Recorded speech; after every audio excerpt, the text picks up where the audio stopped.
Hello everybody, welcome back to the channel. Today we're going to wrap up Chapter 8. There is one last lesson that is in this chapter, so today we're going to look at it. And you can see from the title of my board here that this is about how you can recognize whether a function is linear, quadratic, or exponential.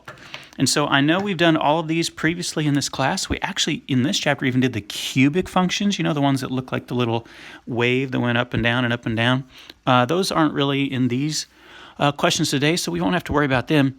But what we're going to look at today is how can you take a graph, take a set of ordered pairs, how can you take an input-output table and determine if that is going to represent a linear function, a quadratic function, or an exponential function.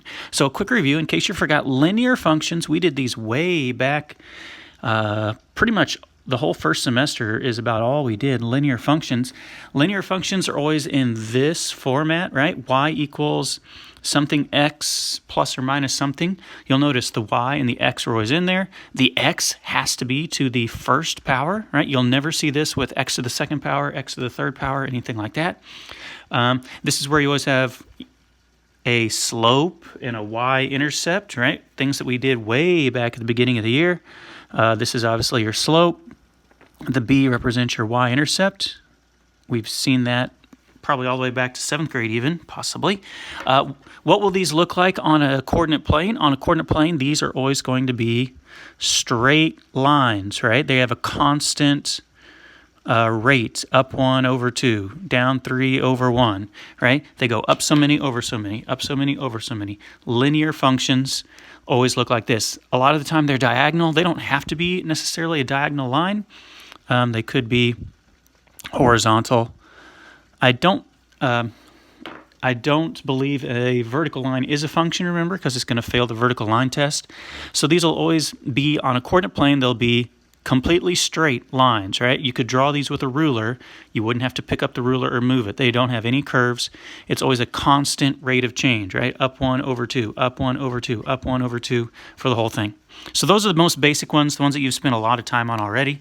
This year we've been introduced, and especially here in the second semester, we've been introduced to quadratic functions. That's what we've done a lot in this chapter. Quadratic functions can take different forms, right? The most common one is this one. This is what we did at the beginning of the chapter, right? Where the letter A tells you how narrow or wide, right? This tells you how wide or narrow, wide.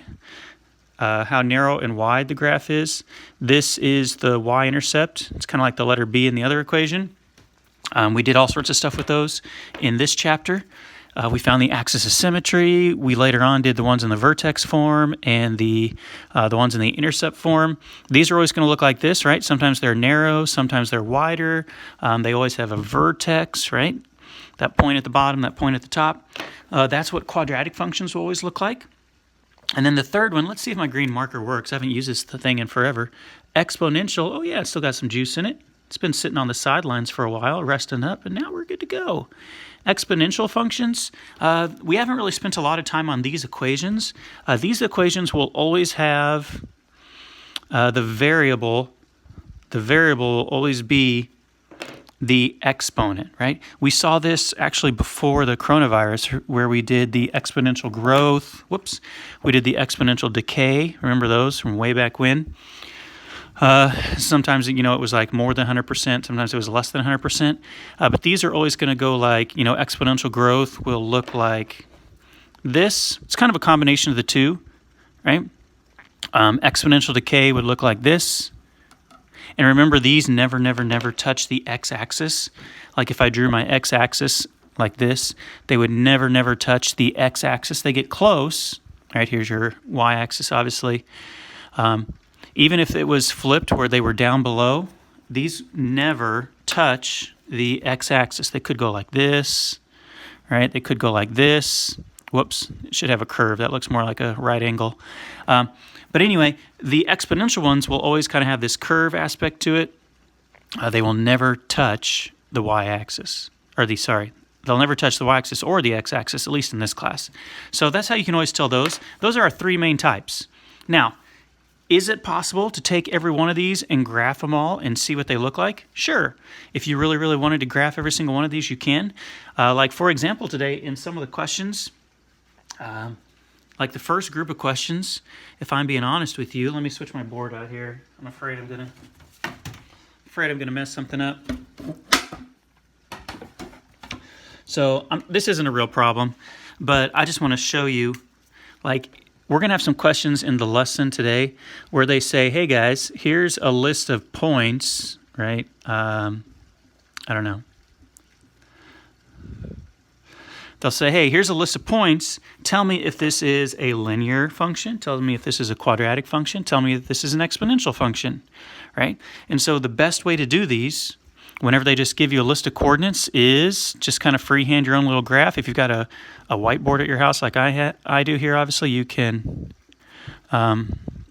use the whiteboard and then erase it. If you just want to use paper, you can use paper. And then you just graph the points, right? 0, 0, 1, 3, 2, 6, 1, 2, 3, 4, 5, 6, 3, 9, right? And you can make the points, connect them, and you can see that this one is a linear graph. Right?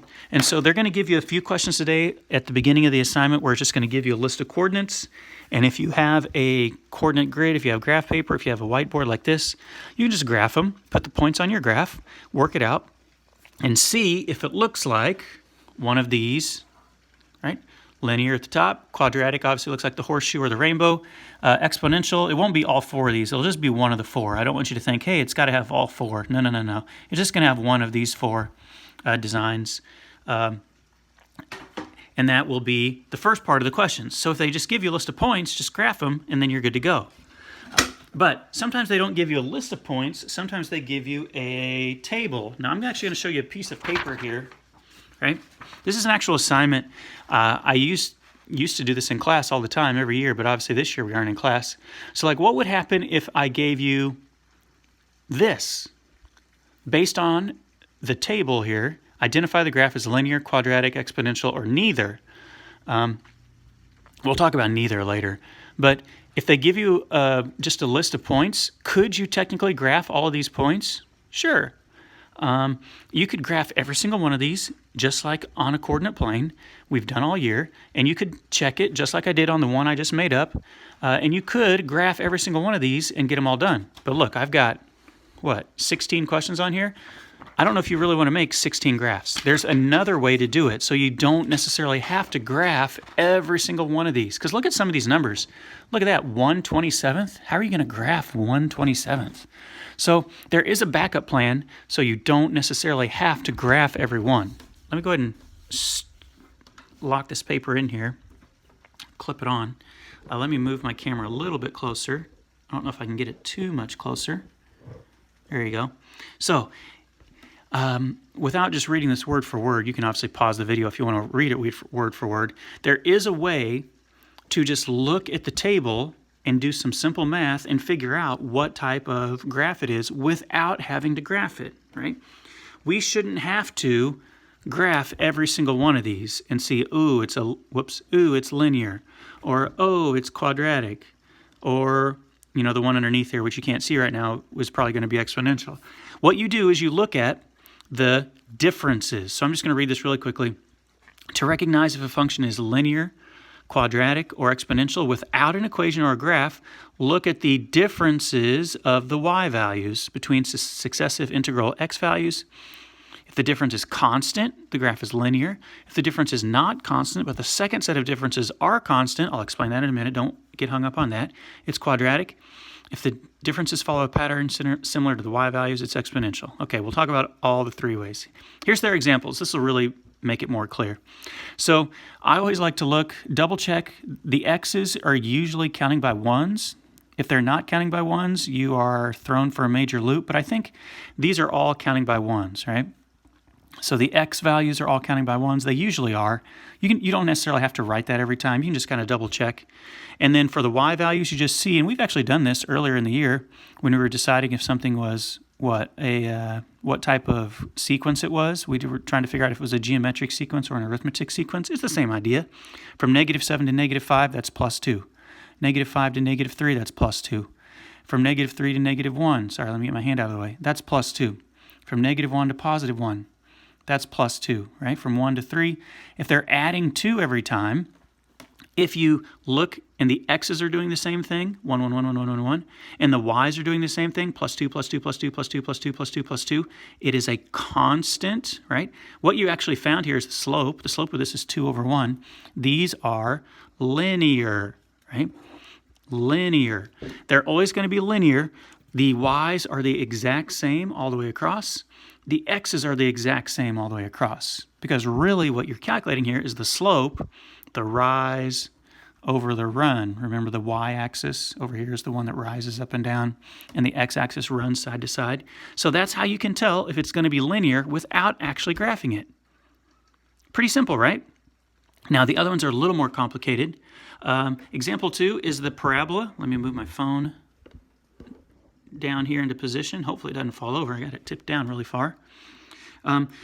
This one is the most complicated one. So what you do is you just double check. All right, here at the top they're counting by ones, right? -3, -2, from -2 to -1. This is all +1 from 0 to 1, from 1 to 2 to 1 to 3. All these are +1 from here to here to here. I could fill all these in if I wanted, but I don't want to. They're all +1. I just can tell. Right? So then you look here. Let's look at the y values. From 9 to 4, that's -5. They've got it right here. From 4 to 1, that's -3. And so right off the bat, I can tell this is not going to be linear because look, we have a change. -5 to -3. From 1 to 0, that's -1. From 0 to 1, that's +1. I don't like the fact that they don't put pluses on there. From 1 to 4, that's +3. From 4 to 9, that's +5. So if you look at our pattern right here, which I know they did it for us already, our pattern is definitely not linear, right? Do you see how linear it was the same thing? 2, 2, 2, 2, 2, 2, 2, 2, 2, 2, 2, 2, all +2. This is different. -5, -3, -1, +1, +3, +5. So when your numbers are all different, sometimes you have to do a second. You can see it's up here. Oh, well, you can't see it because my phone's not in the right spot. But you can see it says a second set of differences right here.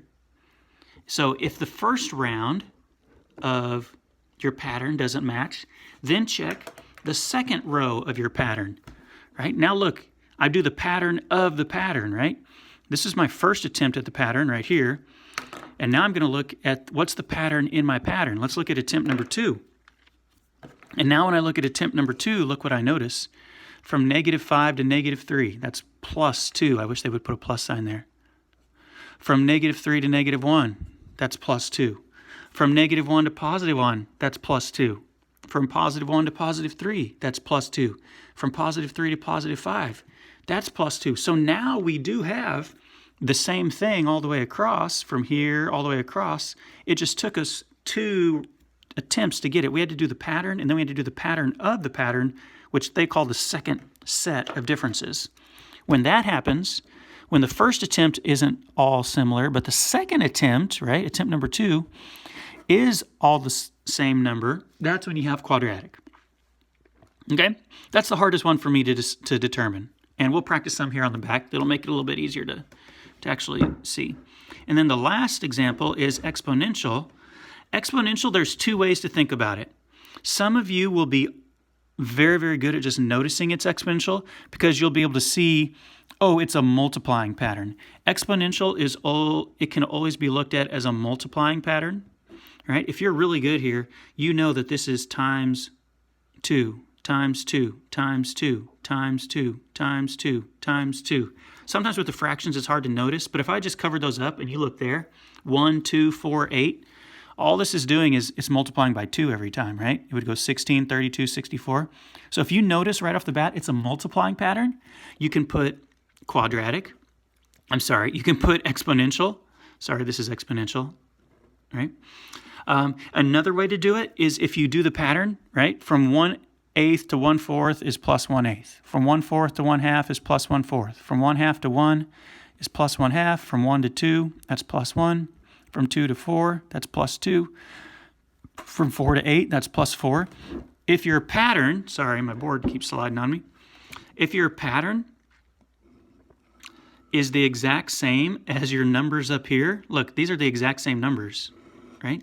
If your pattern is exactly the same as your y category, you can put exponential as well, right? This is exponential. So there's two ways to recognize the exponential. You can either look at the pattern and see if it matches up here, or you might not even do it as an adding pattern. You may notice that it is a multiplying situation as well. Most people can just look at it and tell that it's multiplying. They don't actually have to do this. But if you really, really, really want to check out the pattern as far as adding or subtracting, you can do it like this. And what you'll notice is that this pattern is the same as the actual numbers. All right. Okay, let's try some on the back. Let me flip my board, or flip my paper over, because there are examples. There's like 16 problems back here. I'm not going to do all of them. But here you go. Let me scroll up here. Here's number 1.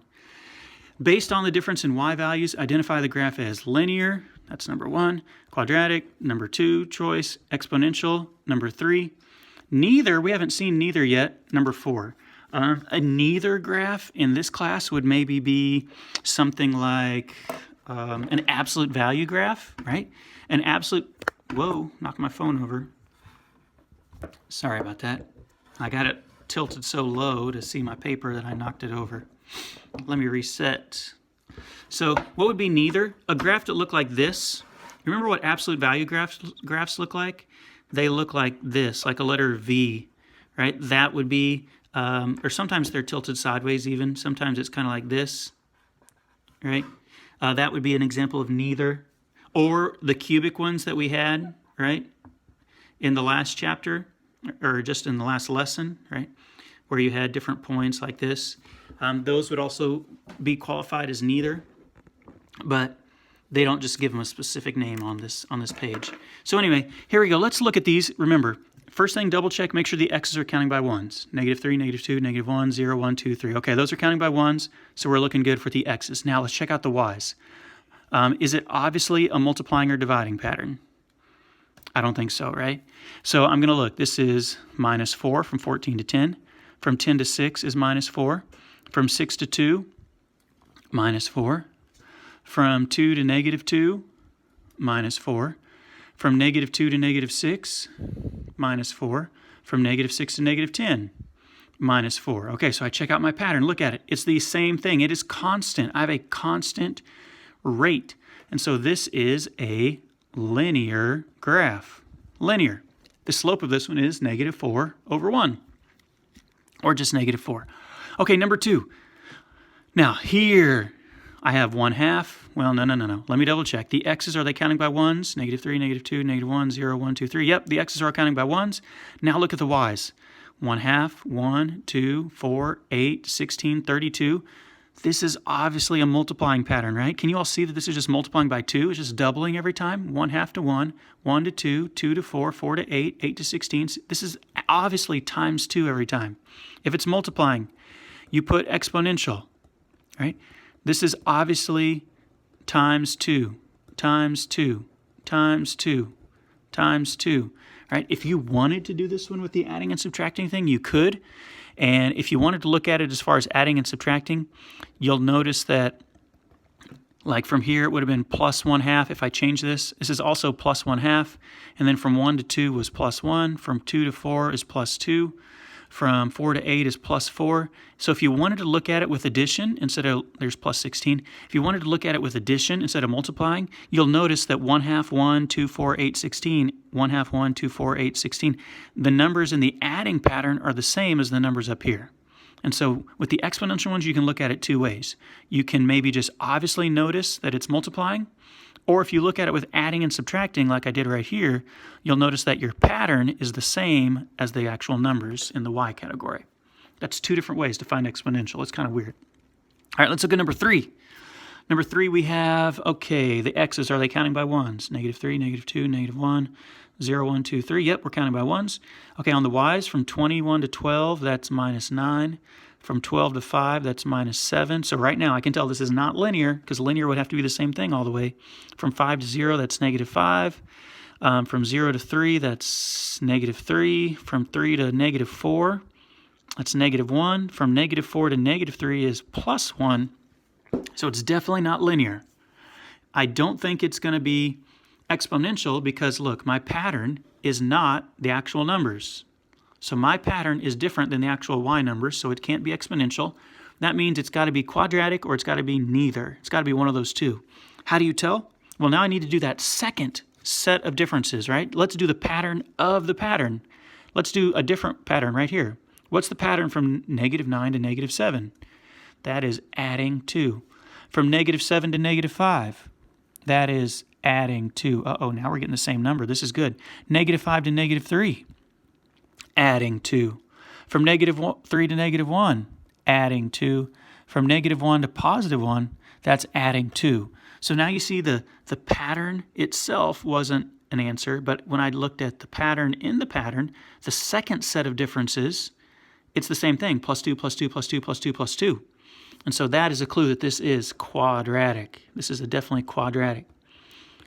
Now, I will say this, if you are not really comfortable with these, especially when you're first learning them, could you make this into a graph? Could you take a coordinate plane and graph all these points and see what it looks like? Sure. If you want to do that as a backup, if I was doing this on the EOC test, I would definitely graph these just to double check. All right, we're going to do a few more. I'm not going to do all 16 on this page. We'll do a few more and then we'll stop. Okay, number 4. These are all counting by ones. The X category, that looks good. The Y category, -16 to -13, that's adding 3. -13 to -10, same thing. -10 to -7, same thing. This one is looking like it's going to be linear. -4 to -1, adding 3. -1 to +2, adding 3. When it's the same thing all the way across, it's the easiest one. It is linear. The slope of this line is -3/1. Okay, number 5. I'm going to do a couple more. I want to hopefully get to one that's at least neither. From number 5, you have -14 to -9. That is +5. From -9 to -4, that is +5. From -4 to -1, that is +5. From 1 to 6, same thing. 6 to 11, same thing. 11 to 16, same thing. Okay, this is also linear, isn't it? We're adding 5 every time on the y's. The x's are adding 1 every time. And so the slope of this is 5/1. That is a linear graph right there. Okay, number 6. Oh, okay, this one's definitely different. I can tell just by looking at it. Okay, let's see. We've got from 18 to -6. That is +12. That could also be dividing by 3, but let me just look at the plus. I'm going to do the plus and minus first, and then maybe if I need to do dividing, I'll do dividing next. -6 to -2, that is +4. From 0 to 2, that is +2. From 0 to 2, that is +2. From 2 to 6 is +4. From 6 to 18, that is +12. Okay, that's definitely not linear because it's not the same thing. It's definitely not exponential, because if it was exponential, these numbers would be the exact same as these numbers, and that's not what I have going on. If I do my second set of differences, this might be quadratic. Let me look. From 12 to 4, that's -8. From 4 to 2, that's -2. Uh-oh, this is not quadratic. In order for it to be quadratic, these will all have to be the same. From 2 to 2 is +0. From 2 to 4 is +2.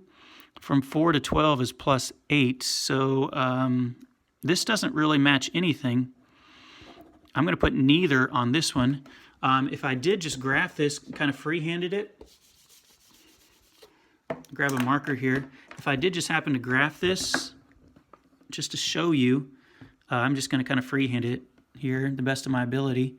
-3, -18 would be like, well, I know you can't see it, but it would look something like,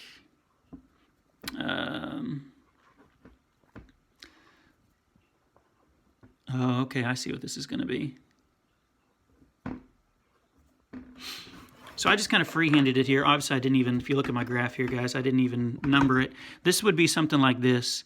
This is going to look really curvy, something like that. See how it has a curve in it? So this is definitely not a linear function. It's definitely not exponential. It's definitely not quadratic. So sometimes when I get one that I'm confused on, I graph it just to double check. Okay, I'll do just a couple more because I'm almost at 25 minutes here, and then I'll go ahead and stop it. And because honestly, I bet you guys have this down pretty well. Number 7. Okay, it goes 4, 8, 16, 32, 64, 128, 256. Just common sense. Isn't this doubling every time? Isn't this multiplying? Times 2, times 2, times 2, times 2, times 2, times 2. So anytime you just notice multiplying, I bet this is going to be exponential. You could use a calculator to double check for sure. Sorry, I just moved my thing over. There you go.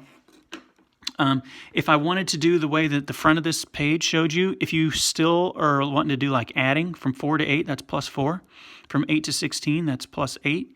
From 16 to 32, that's plus 16. From here, plus 32. From 64 to 128. You see how the numbers that I'm writing are the exact same as the numbers right above me? Right? 4, 8, 16, blah, blah, blah, blah, blah. 4, 8, 16, blah, blah, blah, blah, blah. These numbers, these are the exact same numbers. Right? Look at that. When that happens, it's exponential. 18, or not, sorry, not 18, number 8. Same thing.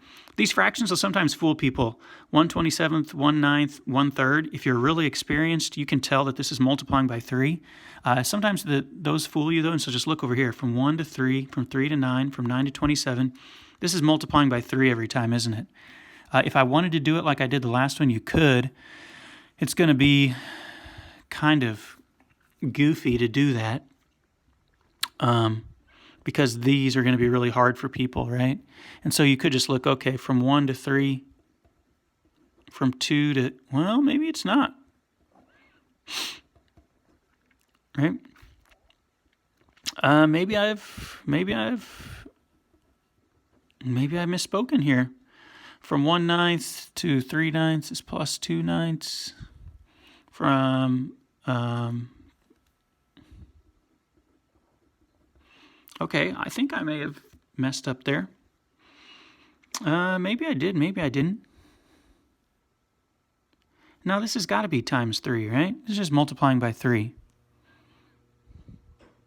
Yeah. I don't know what I did on that. I did it the way that I did that one over there, but this is multiplying by 3. 1/27th times 3 would be 3/27ths, which is 1/9. 1/9 times 3 is 3/9, which would reduce to 1/3. 1/3 times 3 is 1, because it would be 3 over 3. This is times 3, this is times 3, this is times 3. I don't know what I did weird there, but this is definitely exponential, because it's multiplying by 3 every time. All right, let me double check here. Sorry, I made a mistake on that. I don't know what I did. Okay, I'll do one more and then I'll stop because I'm at 27 minutes. Number 9. Let's get myself over really quickly. Number 9, these are counting by ones. From here, okay, it's not obviously multiplying or dividing. That is minus 10. That is minus 8. That is minus 6. From 6